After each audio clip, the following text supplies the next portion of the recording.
Oi, me chamo Amanda e aqui está a minha história de superação. Tudo começou em agosto de 2010. Recebi uma linda mensagem na Caixa da Verdade, aplicativo do Orkut onde as pessoas mandavam mensagens anônimas. Eu tinha 15 anos, li a mensagem e fiquei encantada com a pessoa. Fomos trocando mensagens, ele no anonimato, até que decidimos adicionar um ao outro.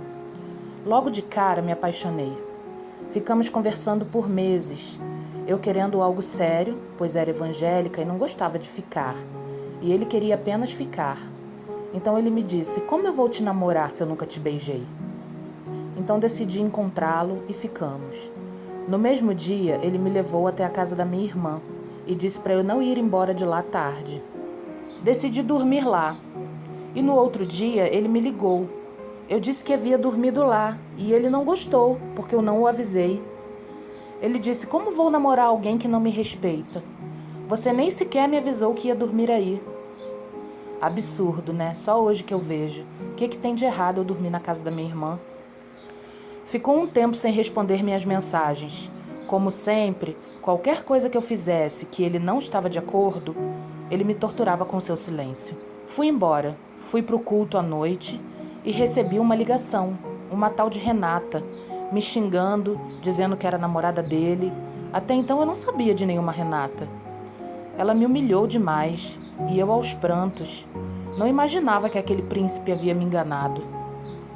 Naquela noite deixei meu celular no silencioso e fui dormir. Quando eu acordei, tinha mais de 100 ligações dessa Renata e mais de 50 mensagens me ameaçando. Cortei contato com ele, excluí o número. Já faziam 3 meses que a gente estava namorando e eu estava apaixonada, eu não conseguia esquecê-lo.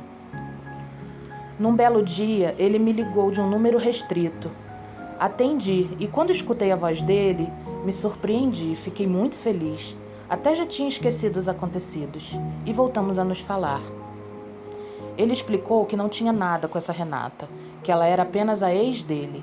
Ela tinha ido lá dar os parabéns pelo aniversário dele, ele estava tomando banho, ela pegou o celular, viu minhas mensagens e deu no que deu. Eu, apaixonada, acreditei. Quando estamos apaixonados, juntamos o útil ao agradável. Voltamos a namorar, comecei a trabalhar e ele implicava com tudo. Eu não podia conversar com os homens do meu serviço, não podia adicioná-los nas redes sociais, não podia sair com as amigas, não podia visitar meus parentes.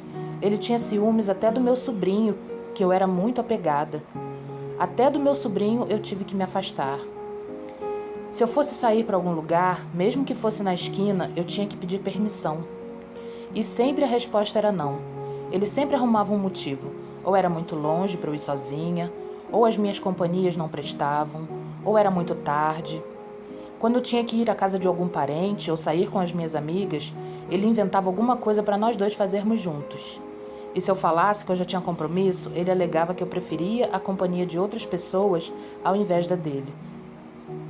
Ele perguntava quem era mais importante para mim, ele ou os outros.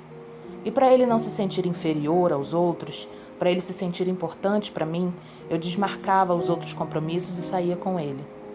Nisso foram passando os anos. Eu fui abrindo mão cada vez mais das minhas vontades e só fazendo as vontades dele. Abrindo mão dos meus sonhos e seguindo ele como um burro segue o seu dono. Tranquei a faculdade, pois sempre discutíamos, porque ele dizia que eu chegava muito tarde e que quase não tinha tempo para ele. Desisti também do meu curso de inglês, pelos mesmos motivos. Aquele relacionamento me sufocava, mas ao mesmo tempo eu não conseguia ficar sem ele. Sempre que eu batia o pé e fazia a minha vontade, ele me punia, me deixando falando sozinha, me dava o seu silêncio, me xingava de burra, idiota, trouxa, otária, me mandava para aquele lugar. Só me humilhava e me rebaixava. Eu não recebia mais elogios, como no início da relação, que eu era inteligente, bonita, que desejava se casar comigo e formar uma família, etc. Em 2012, ele comprou a nossa aliança de namoro.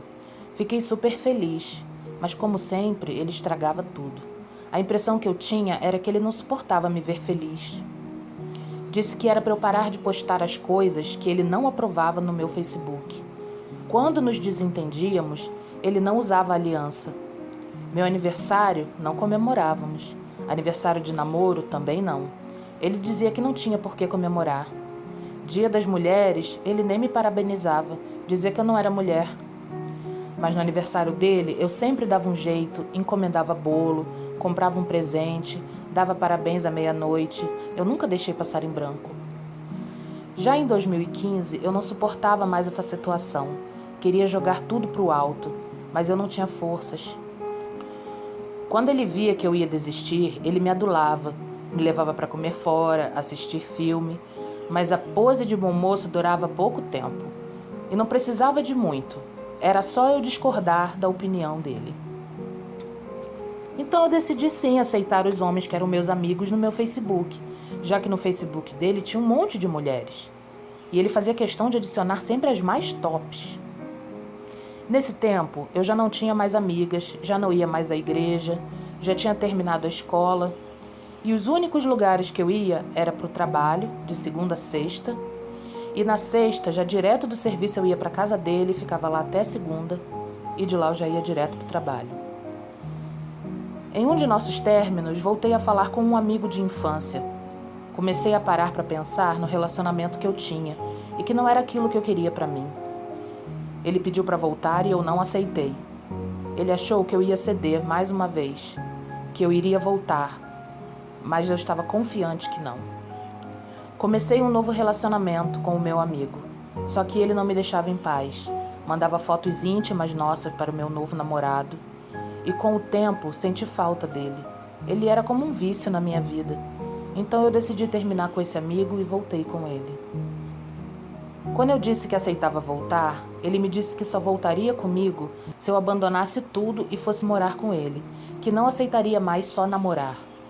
Eu não pensei duas vezes e fui, já que era o meu sonho ter uma casa, uma família. Quando eu me mudei, o meu inferno piorou. Ele saía e me deixava sozinha, me humilhava, começou a me bater, cuspia na minha cara, fazia questão de jogar na minha cara que tinha me tirado do buraco, que se não fosse por ele, meu salvador, eu ainda estava morando na minha mãe. Fui embora de casa, voltei para casa da minha mãe e ele me ligou chorando, dizendo estar arrependido, que tinha mudado, disse que pagaria a mudança de volta e eu voltei. A mudança dele não durou nem uma semana, bastou eu discordar de algo que ele começou a falar grosso, puxar os meus cabelos e me agredir. No início de 2016, comecei a fazer um curso técnico, mesmo contra a vontade dele, que nunca me apoiou. Me dizia que eu não ia passar na prova. Eu trabalhava de segunda a sexta e de noite eu ia para o curso técnico. Em todo momento em que eu estava no curso, ele mandava mensagens para saber o que eu estava fazendo. Se eu demorasse para responder, ele já ficava bravo, e eu sabia que quando eu chegasse em casa, teria discussões e agressões. Decidi engravidar, pois não aguentava mais ficar sozinha quando ele saía aos finais de semana. Eu queria uma companhia. Em setembro de 2016, descobri que eu estava grávida.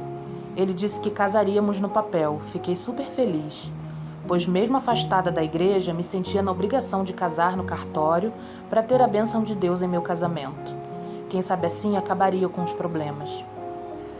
Tive complicações na gravidez. Meu médico me proibiu de ter relações, pois eu tinha sangramentos. Tive início de aborto. Tinha que fazer um exame de sangue para BCG quantitativo, para ver se havia evolução na gravidez. Aí piorou. Ele me humilhava cada dia mais. Só ficava assistindo pornografia.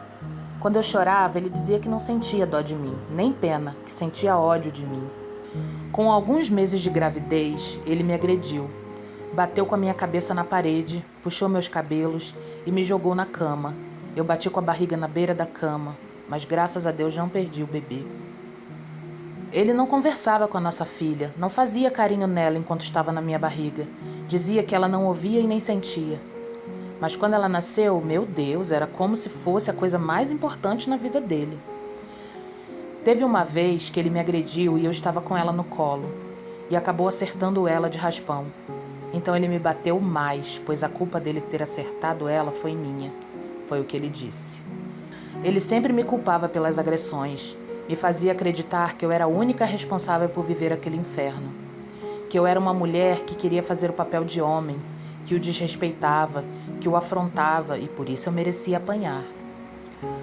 Eu aguentava tudo calada, não contava pra ninguém, pois ele ainda me fazia acreditar que seria uma vergonha pra minha cara que a minha família ou a família dele soubesse o que acontecia comigo.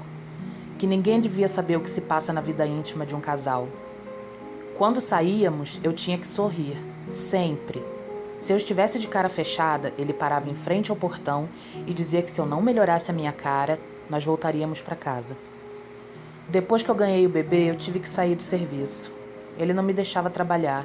Ele dizia que eu não era mãe de verdade, pois não dava a atenção que nossa filha merecia, por conta do trabalho. Ele acabou com o meu psicológico, de todas as formas possíveis. Eu me sentia um lixo. Não era mãe de verdade, não era mulher de verdade. Eu era um nada para ele. Era o que ele me fazia acreditar. Ele sempre deixava marcas onde era possível esconder com roupas. Cintura, coxa.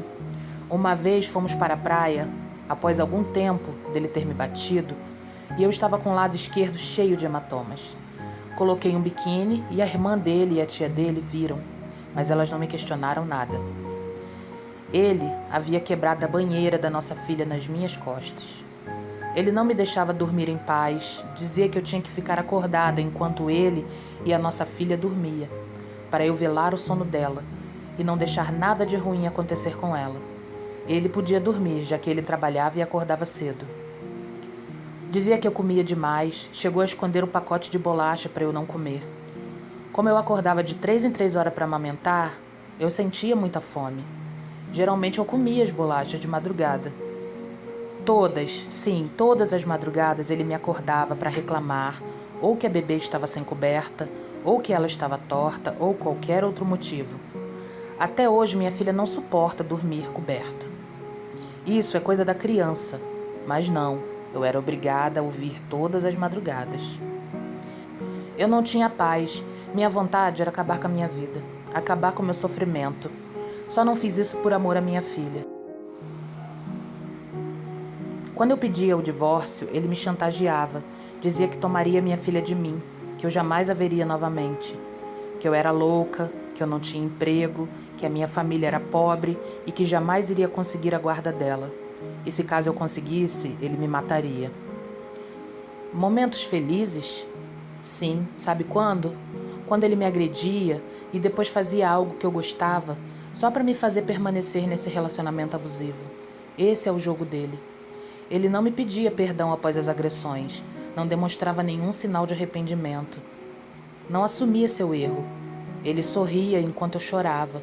Ele cuspiu 2 vezes na minha cara.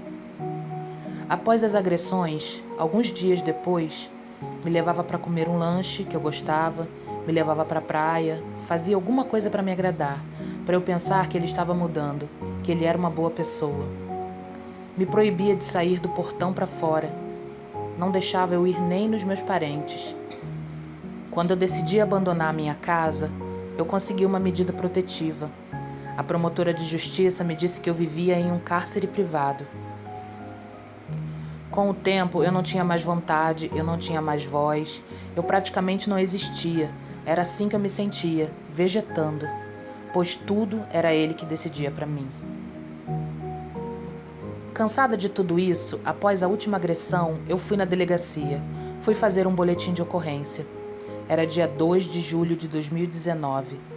O delegado que me atendeu riu da minha cara, após eu dizer que já havia apanhado dele mais de 10 vezes. Eu me senti tão humilhada. Lágrimas rolaram dos meus olhos, mas eu não desisti. Terminei o boletim de ocorrência, assinei, fiz corpo de delito e planejei a minha fuga. Fui embora de casa dia 27 de outubro de 2019, enquanto ele trabalhava. Chamei um carreto e levei só os meus pertences. Não levei nada que ele comprou. Eu decidi me abrir com a minha família e eles me apoiaram. Saí de casa sem eira nem beira, desempregada, com uma filha de 2 anos, sem dinheiro nem para comprar um leite para ela. Se não fosse pela minha família, minhas 6 irmãs e a minha mãe, eu ainda estaria naquele inferno ou a 7 palmos debaixo da terra. Eu creio que não suportaria por muito tempo e eu mesmo daria fim na minha vida. Hoje ele não sabe meu endereço, só mantém o contato telefônico referente à nossa filha, pois ela não tem culpa de nada. Jamais vou afastá-la da família paterna. No mesmo dia que eu fui embora, ele ligou implorando para voltar. Disse que havia mudado, começou a ir para a igreja, colocou céu e terra para interceder por ele. Pastor, missionários, etc. Pediu para que todos viessem falar comigo. Não cedi. Então ele começou a me difamar, dizendo que eu havia fugido com outro homem. Mas no final de todas as investidas dele, eu não cedi. Saí de casa decidida a não olhar mais para trás, e não olhei. Graças a Deus estou empregada e começando uma nova vida. E isso é apenas o resumo de tudo que eu passei. Fim.